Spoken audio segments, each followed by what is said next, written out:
जय हिंद साथियों, स्वागत है आप सभी का आपके अपने YouTube चैनल आशादीप में।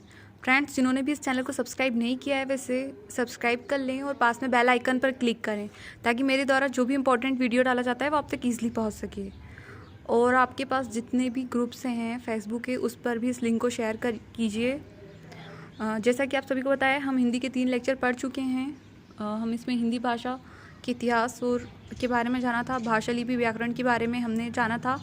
आज हम टॉपिक 4 पढ़ेंगे। इसके अंदर हम हिंदी भाषा के इतिहास से संबंधित अति महत्वपूर्ण वस्तुनिष्ठ प्रश्न देखेंगे जो एग्जाम्स में पूछे गए हैं। ठीक है, तो हमारा फर्स्ट क्वेश्चन है, अपभ्रंश को पुरानी हिंदी किसने कहा है? अपभ्रंश को पुरानी हिंदी कहा है चंद्रधर शर्मा गुलेरी ने। अपभ्रंश की उत्तरकालीन अवस्था का नाम क्या है? अवहट। पंडित कामता प्रसाद ने 1920 में हिंदी व्याकरण लिखा था। उन्हें क्या कहा जाता है? हिंदी का पाणिनि। उन्हें क्या कहा जाता है? हिंदी का पाणिनि। 1975 में राजभाषा विभाग की स्थापना किस मंत्रालय के अधीन हुई थी? यह गृह मंत्रालय के अधीन हुई थी। केंद्रीय हिंदी निर्देशालय की स्थापना कब हुई थी? 1960 में।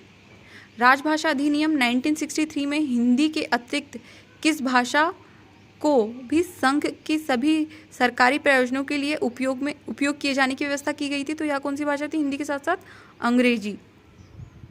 विश्व हिंदी दिवस कब मनाया जाता है? 10 जनवरी को। हिंदी दिवस हम प्रतिवर्ष 14 सितंबर को मनाते हैं। अंतर्राष्ट्रीय मातृभाषा दिवस यह कब मनाया जाता है? 21 फरवरी को मनाया जाता है। तो इसमें कंफ्यूज बिल्कुल नहीं होना है हमें। अपभ्रंश का वेदव्यास किसे कहा गया है? पुष्पदंत को। ठीक है, अपभ्रंश का वाल्मीकि किसे कहा गया है? स्वयंभू को। इनकी प्रथम रचना कौन सी थी? परमचर्यू, जो हमने आगे पढ़ी थी। भोजपुरी, मैथिली, मगही किसके अंतर्गत आती हैं? यह बिहारी हिंदी के अंतर्गत आती है। नेक्स्ट,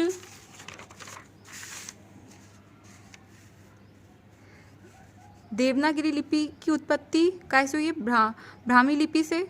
और भारत की सभी भाषाओं की उत्पत्ति किससे हुई है? ब्राह्मी लिपि से मानी जाती है। मैथिली का विकास किस अपभ्रंश से हुआ है? यह मैथिली का विकास मागधी अपभ्रंश से हुआ है। खड़ी बोली का प्रयोग सबसे पहले किस पुस्तक में हुआ है? खड़ी बोली का उपयोग सबसे पहले प्रेम सागर में हुआ है। पंजाबी भाषा का जन्म किस अपभ्रंश से हुआ है? पंजाबी भाषा का जन्म पेशाची अपभ्रंश से हुआ है। हिंदी का प्राचीनतम रूप मिलता है ऋग्वेद में।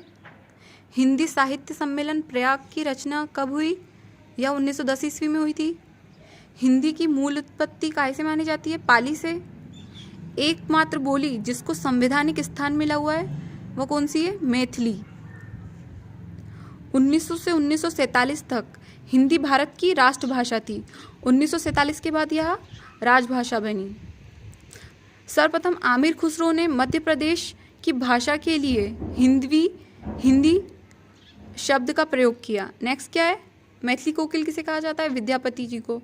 आपको कमेंट में लिखकर बताना है कि इनकी 2 रचनाएं कौन सी थी जो हमने अभी आगे पढ़ा था लेक्चर में। हिंदी में आशुलिपि के जन्मदाता हैं राधेलाल द्विवेदी जी। हिंदी को आम बोलचाल की महाभाषा किसने कहा है? जॉर्ज गिरियसन ने। इंग्लिश में क्या बोलेंगे? Great lingua फ्रैंका। नेक्स्ट हम पढ़ेंगे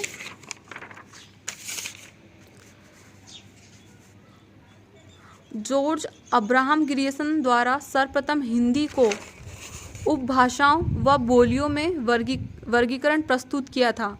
मॉडर्न वेरिकुलर लिटरेचर ऑफ हिंदुस्तान में किया गया था। ठीक है, जॉर्ज अब्राहम ग्रियर्सन द्वारा सर्वप्रथम हिंदी को उपभाषाओं व बोलियों में वर्गीकरण प्रस्तुत किया। किसमें किया था? मॉडर्न वेरिकुलर लिटरेचर ऑफ हिंदुस्तान में। संविधान निर्माण के समय 14 भाषाएं 8वीं अनुसूची में थी। या कौन कौन सी भाषाएं इसके अंतर्गत थी? असमिया, बांग्ला, कश्मीरी, मलयालम, गुजराती, हिंदी, कन्नड़, मराठी, उड़िया, पंजाबी, संस्कृत, तमिल, तेलुगु और उर्दू। नेक्स्ट है राष्ट्रभाषा प्रचार समिति का गठन महात्मा गांधी द्वारा किया गया है। सिंधी को 15वीं भाषा के रूप में कब मान्यता दी गई? 1967 में।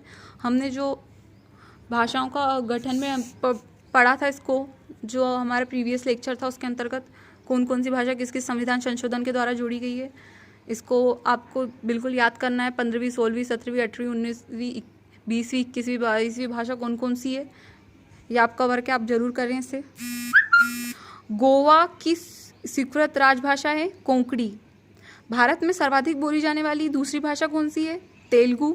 भारत में, ना कि विश्व का बोल रही हूँ मैं, विश्व में पूछेंगे तो विश्व में सर्वाधिक कौन सी भाषा बोली जाती है? चीनी, ठीक है। दूसरे नंबर पे अंग्रेजी, तीसरे नंबर पर हिंदी। लेकिन अब यहाँ पूछ रहे हैं भारत में सर्वाधिक बोली जाने वाली दूसरी भाषा कौन सी है? तो तेलुगु। आधुनिक युग की मीरा किसे कहेंगे? महादेवी वर्मा को। आधुनिक युग का तुलसी किसे कहते हैं? मैथिली शरण गुप्त को। ये हम साहित्य वाला जब चैप्टर पढ़ेंगे हिंदी का साहित्य, उसमें हम विस्तार से डिस्कस करेंगे इसका, बट ये यहाँ पे इंपॉर्टेंट क्वेश्चन थे इसलिए मैं इनको यहीं पे पढ़ा रही हूँ। हिंदी की आदि कवियत्री किसे कहते हैं? मीराबाई को। कवियों का कवि किसे कहते हैं? हरिवंश राय बच्चन को। भारत के प्रथम राष्ट्र कवि कौन है? मैथिली शरण गुप्त। नेक्स्ट हम देखेंगे रचनाकार भिखारी ठाकुर को भोजपुरी का भारतेंदु या भोजपुरी का शेक्सपियर कहा जाता है। किसे कहा जाता है? भिखारी ठाकुर को।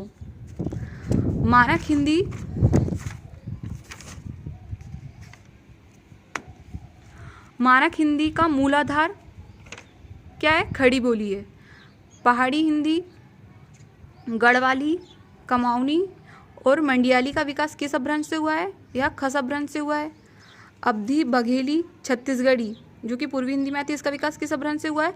अर्धमागधी अपभ्रंश से। अपभ्रंश का समय काल क्या रहा है? 1500 से 1000 ईसा पूर्व का रहा है इसका समय काल।